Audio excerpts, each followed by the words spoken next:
एथर नना ना श्रीकांत जेना किए जितिब बालेश्वरवासी विश्वास लेखा बिगाड़े कि अंक बालेश्वर लोकसभा क्षेत्र में एथर हेब कि टक्कर देखा मिल कारण एथर सामना सामनी होती हाई प्रोफाइल नेता बीजेपी पूर्वतन केन्द्रमंत्री प्रताप षडंगी प्रार्थी होता बेले कांग्रेस वरिष्ठ नेता तथा पूर्वतन केन्द्रमंत्री श्रीकांत जेना निर्वाचन मैदान को ओह्लाई।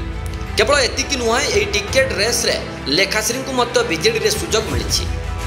नवीन को स्वच्छ भावमूर्ति निर्बल शासन में अनुप्राणित लेखाश्री बीजेपी छाड़ी शंख फुंकी और बालेश्वर पर आशायी लेखाश्री बीजेपी टिकेट न पाइबारु शेष समय बीजेडी रे जोग देइथिले आउ भाग्य मध्य बहुत साथ देला जहाँपाई दल तांको टिकेट देछि।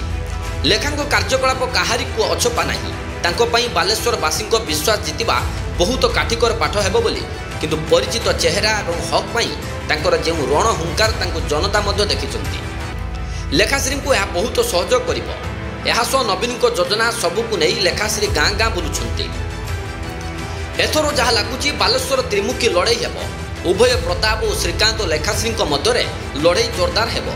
2019 निर्वाचन में प्रताप बीजेपी टिकेट निर्वाचन लड़ी और बीजेडी प्रार्थी रवींद्र जेना और कांग्रेस प्रार्थी नवज्योति पट्टनायक को पराजित कर प्रताप लोकसभा को जाइथिले। श्रीकांत जेना राज्य तथा जातीय राजनीतिर जड़े परिचित चेहरा पूर्व से विभिन्न विभाग केन्द्रमंत्री भाव में कार्य करिसेंती। पूर्व बालेश्वर लोकसभा आसन 2 थर निर्वाचन लड़ी सारी और बालेश्वर तांकर निजस्व संगठन रही बेले एथर से बीजेडी और बीजेपी को चेक देवाई लक्ष्य रखिंट।